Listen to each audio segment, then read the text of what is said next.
Welcome back mga tol sa aking YouTube channel at ito yung pagpapatuloy ng moto adventure natin dito sa bayan ng Seroma. Dahil ito na din yung huling episode natin sa ilang araw na pananatili natin sa bayan ng Seroma. At bago tayo magpaalam sa bayan na to, pupuntahan natin ang isa sa pinagmamalaki nilang tourist spot. At ito, ang Daldagon Peak. Ay grabe, ang ganda par. Para lang ako nasa Batanes. Tumatayo pa talaga tayo Wow. Ganda dito. Tapos pwede pa pumunta dun. Pwede umispat doon mga tol. At sa episode na to, hindi pa natatapos ang moto adventure natin dahil pagbalik natin ng Albay naghanap kami ng raw spot para makapag-camping ulit. Isang payapang lugar na nakapagpahinga talaga kami sa naging biyahe namin simula Seroma pabalik dito sa Albay.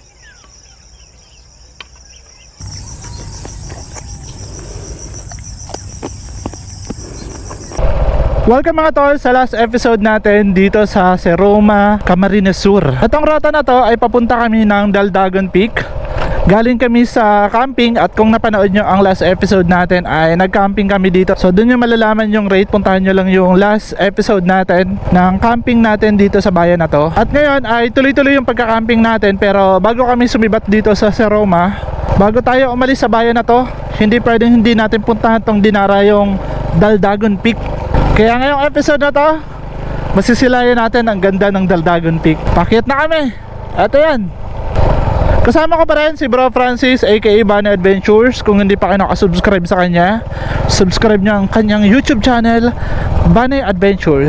Si Bro yung madalas kong kasama sa aking mga camping. At yung ibang campsite na napupuntahan natin minsan at karamihan, sa kanya natin nalalaman.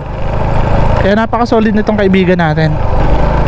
Solid din yung experience namin dito. Kahit yung first episode natin na papunta dito sa Seroma, grabe, di namin in-expect yung layo nitong lugar na to. Pero panalo par, sobrang ganda ng lugar. Tingnan nyo naman parang ang ganda ng view mga tol pagka pabalik natin. Grabe napakaganda dito mga tol. Medyo matarik tong part na to, pero tingnan natin kung makakakiyat siya pagka hindi, balik na lang. Uy, may ano dun may motor. Ano kaya yan? Chinap-chap ba yan? Grabe. Bigla akong natakot dun May motor akong nakita. Kayang-kaya. Kaya. Let's see. Kakayanin natin. Naka-shippers to Hopya.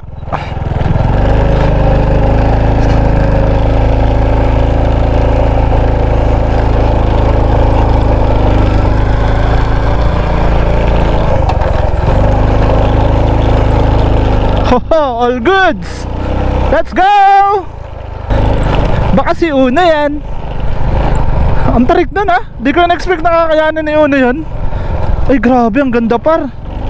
Para lang ako nasa Batanes. First time ko dito sa Daldagon Peak. Sobrang ganda pala dito. Tagilid par Buti di dumudulas talaga yung gulong natin. Napaka-solid naman. Ito na. Tumatayo pa talaga tayo Wow. Ito private property na to Ganda dito paro. Tapos pwede pa mag-explore dun sa kabila. Papunta dun. Grabe, ang ganda.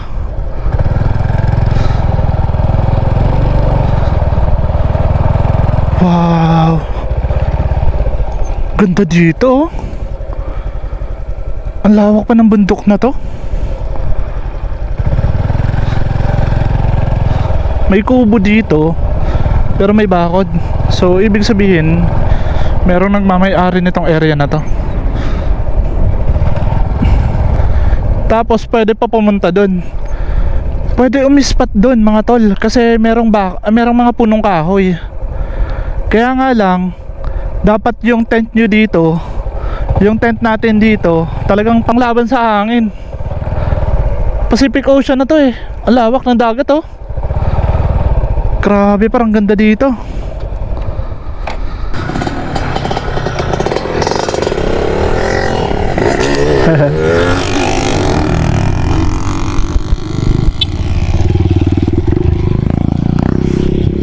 Daming umakyat dito, nag-off-road.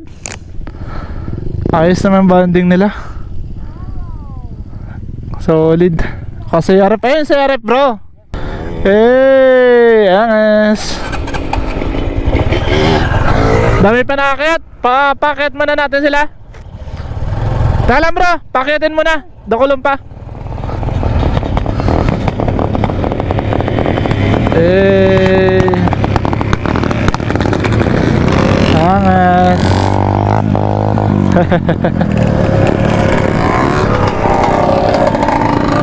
Solid mga banding, ang dami nila. Eh, sarap par. Let's go.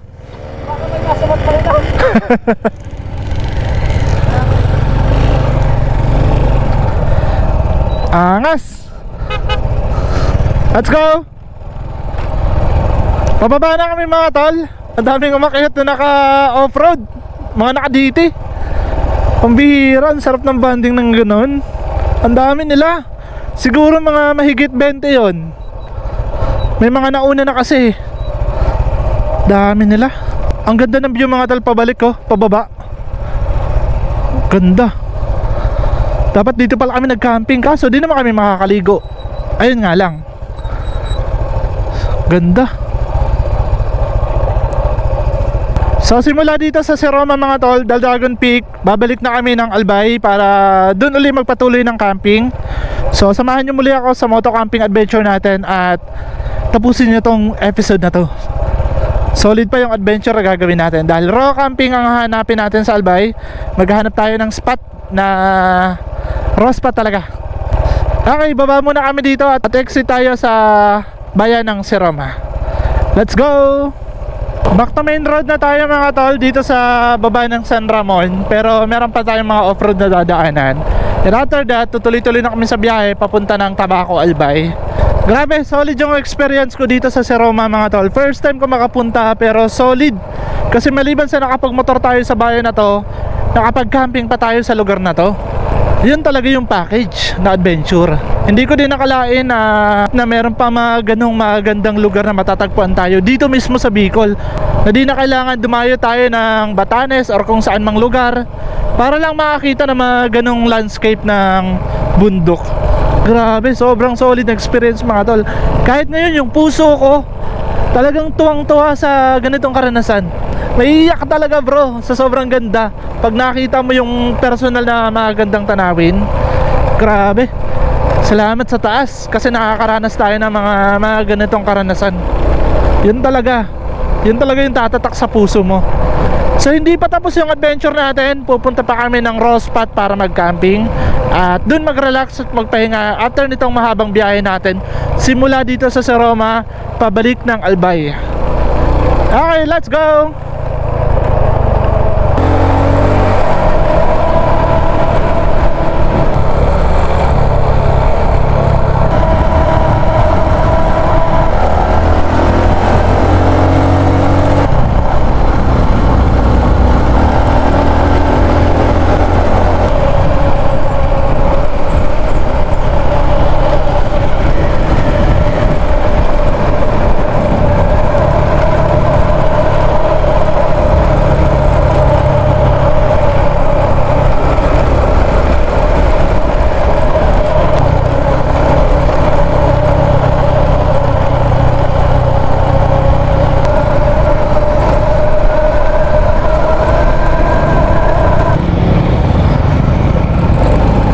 Kala ko dito kami mamimili oh. Merong saud. Saud yung tawag sa Bicol. Yung mga merong mga nagtitinda ng murang gulay. Kasi rekta yan. Galing yan sa mga nagtatanim. Maghanap muna kami ng water refilling. Tsaka bibili din ng mga gulay-gulay. Ako kailangan ko na lang kamatis para dun sa vegetable salad na gagawin natin. Tsaka itlog. Bibili din tayo ng itlog. Ayun, dito na ata kami mga tol.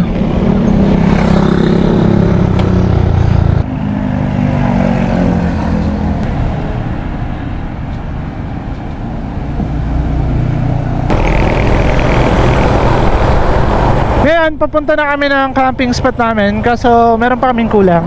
Water refilling ang kailangan natin hanapin para may tubig na kami. Maghahanap tayo ng water refilling station.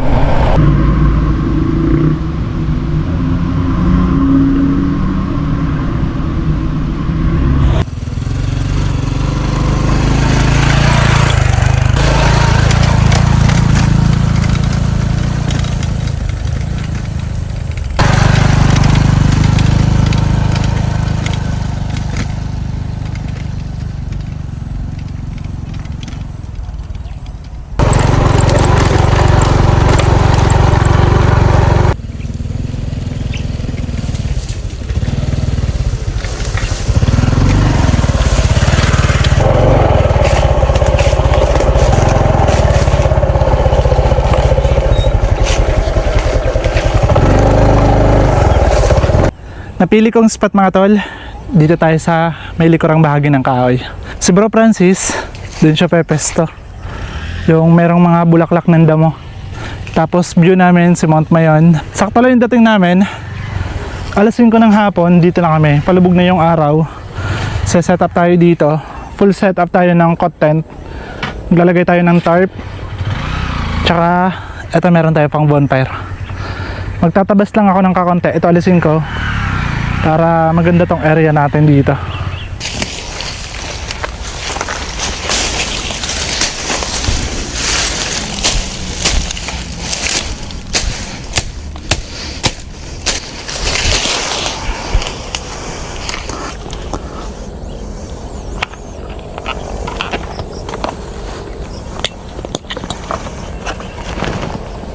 Ganda ng panahon. Mukhang di uulan. Nahin natin yung tarp para matansya natin kung saan tayo maglalatag ng cot tent. Cot bed, yung tent natin, at itong pool natin.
Bago tayo maglagay ng ilaw, papaapoy tayo.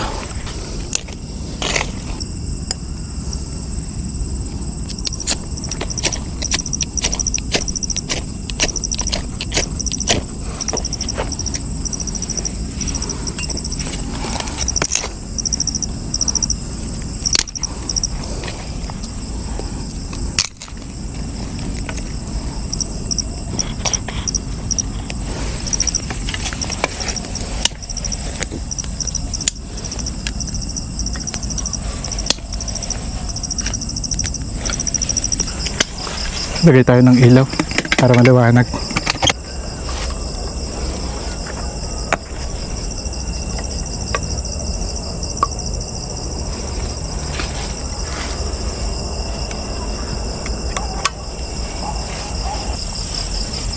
Nandito yung camping chair ko.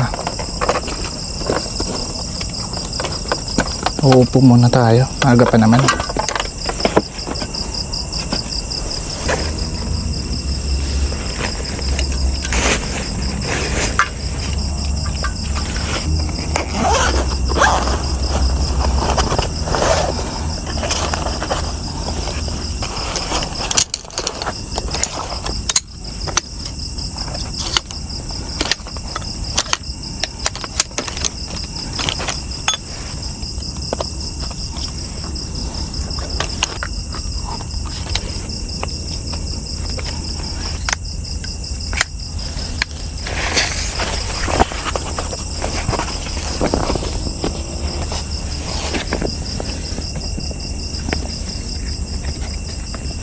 Tamang pahinga muna tayo. Dahil napakalayo ng binahe natin,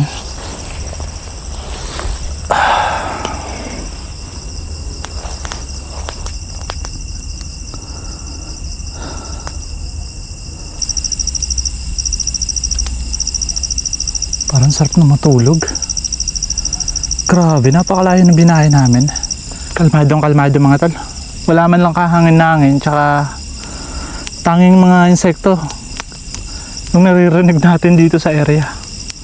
Bukas, napakaganda ng view nito kasi si Mount Mayon nandito sa harapan natin.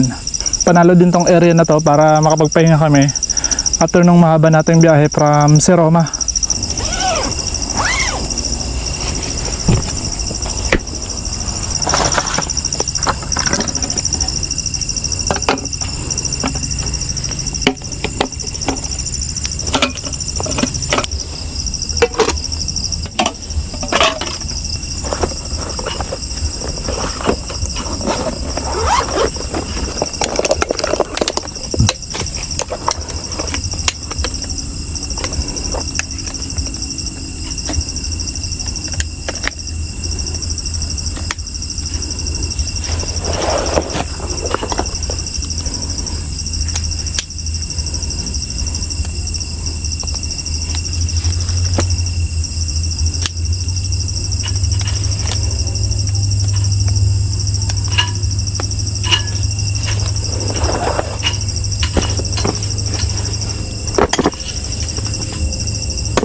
So ito yung kakainin namin ni Bro Bana Adventures ngayong gabi.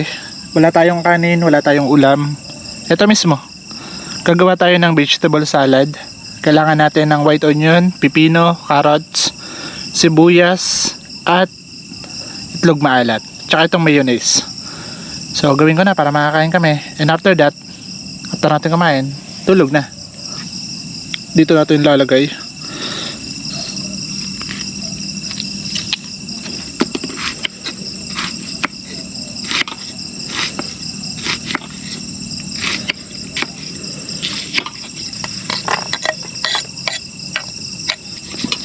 Kulang pala dito.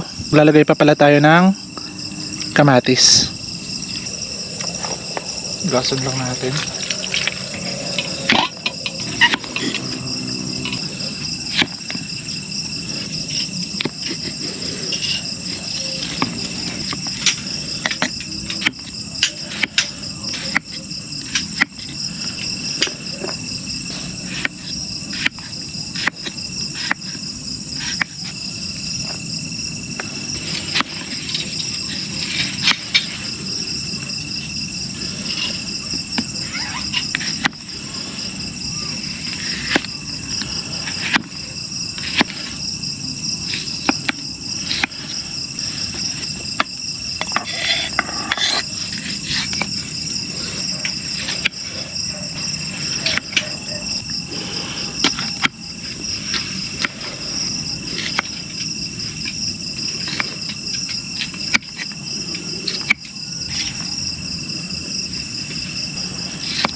Ito na yung vegetable salad natin.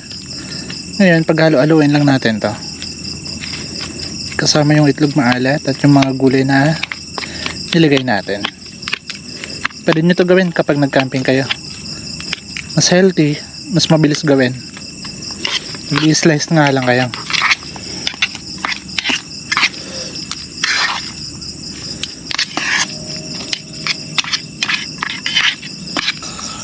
So ito yung kakainin namin ngayong gabi. Salad.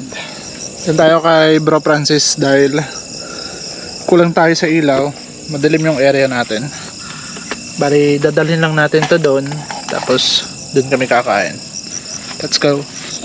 Maraming ilaw. Ayan.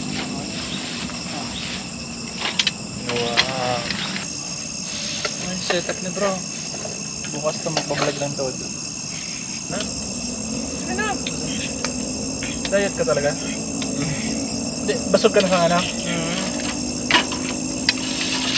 Let's see. Ini yung ruyaw ni Tito ala.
So ito mga tol, meron kami na-discover dito na pasok sana yung motor na tabing ilog. Ayun oh. Ilog to, flowing na flowing. Tapos si Mount May nandito din. Tanaw na tanaw. Tapos ang lawak ng area na pwede namin pagpwesto ng tent. Huli na namin nalaman ni bro eh. Pagod kami sa biyahe. So kakagising lang namin. At na-discover namin to, lakad-lakad din kami. Panalo sana oh. Wala, pagod kami sa biyahe. Yung ilang oras kami nagmotor kahapon, yung isip namin ay makapagpahinga agad. Tapos meron palang ganitong spot. Pasok na pasok yung motor oh.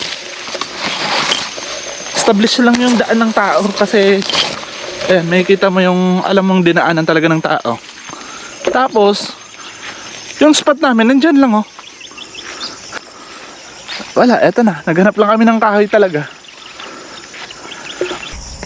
Kakape tayo.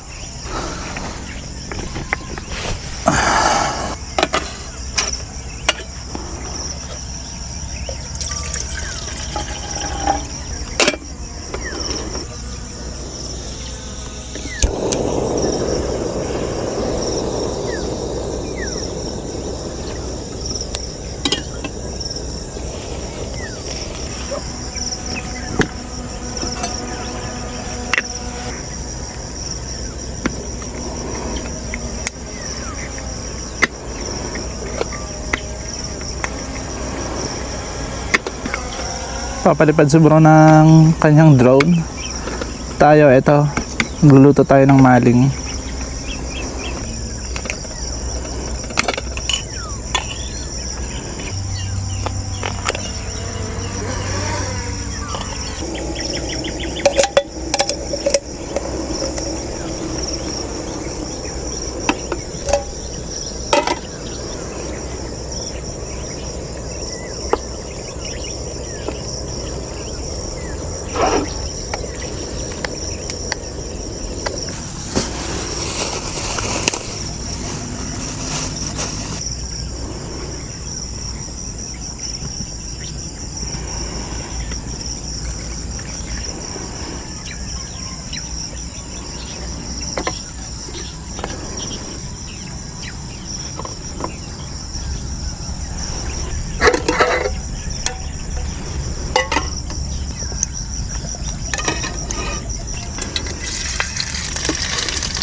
Ito yung magiging breakfast natin mga tol. Ninit ko yung pandesal na nabili natin. Tapos nag-slice ako ng pipino, kamatis at carrots. Yung carrots, sasabay ko to dito sa pagpapakulo ng itlog. 2 itlog. Tigisa kami ni bro. Para malambot-lambot. Mamaya, pagka dali na siya maluto, saka ko to ilalagay. Yan, okay na to. Saka natin lalagay yung carrots. Para malambot.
Kakatapos lang namin mag-breakfast ni bro. Pinagatian namin ni bro yung niready ko ng breakfast. Si Mount mo yun, napakaswerte namin ha. Patuloy siya nagpapakita. Tapos yung tail ng usok na nilalabas niya nandun na oh. Ang layo. Pag ganyan yan. Ganda niyan sa time-lapse. So sinulit ko lang mag-breakfast. Dahil nakabawi na din kami ng pagod. At kahapon ay talagang bugbog kami sa biyahe ni bro. Ayun si bro. Sumakit yung ulo niyang kahapon. First time mag long ride. So ngayon liligpitin ko lang tong setup natin. Makabilisan lang. Para panibagong clip naman yung mapapanood nyo. So ganito lang natin siya. Para all goods agad.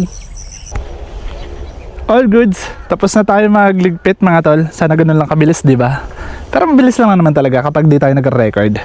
Okay na, naka-impake na tayo. Yung mga gamit natin. Saddle bag, tail bag, top box, lahat nakasalpak na. Di naman ganun karami yung gamit na nilabas ko kasi di naman tayo nagluto gaano. Si bro, naka-impake na din. At ito yung nakakalungkot lagi na pangyayari. So maghihiwalay naman kami ni bro. Yes. Kasi si bro taga dito sa Tabaco. Susugun pa ako guys. Susugun pa. From Tabaco pa si bro, sinamahan tayo dito sa spot. Siya yung nakaalam nito. Tapos solid yung adventure natin. Yes, yes. Grabe. Si Roma, dalawang gabi, 3 araw magkasama kami nito. From si Roma, nagdaldagong peak kami, tapos beach campsite. Kumusta ang experience bro? Grabe yung ano, nasabak ako sa long ride first time. First time mag long ride Kaya dito. pala talaga Tolits motovlog yun eh. Wag mo na yan. Wag mo na record yun. Okay bro, Sige, thank you, sige. salamat. So mag-record na din si bro ng kanyang Bye, guys. exit. Panoorin niyo ang kanyang vlog din. Nakasama ako at nag-adventure kami. Yes, yes. Ban Adventures sa YouTube channel niya. Solid. Thank you guys. Ay. Bye. See you again. Papaalam na din tayo dito sa ating napakagandang spot. Ito yung naging pwesto natin. So ayun, maraming salamat sa inyong panonood at pagsubaybay sa 3 episode natin sa moto adventure natin simula Sorsogon to Seroma, and from Seroma nag-camping tayo going to Daldagon Peak at bumalik tayo dito sa Tabaco Albay. Si Mount Maya nagpaalam na din, di na nagpakita sa atin. Sa tayo dito na ako magpapaalam dahil tuloy-tuloy na tayo sa biyahe pabalik ng ating base camp. So paano mga tol, maraming salamat sa inyong panonood. Hanggang sa muli nating moto adventure, magkita-kita tayo. Peace out.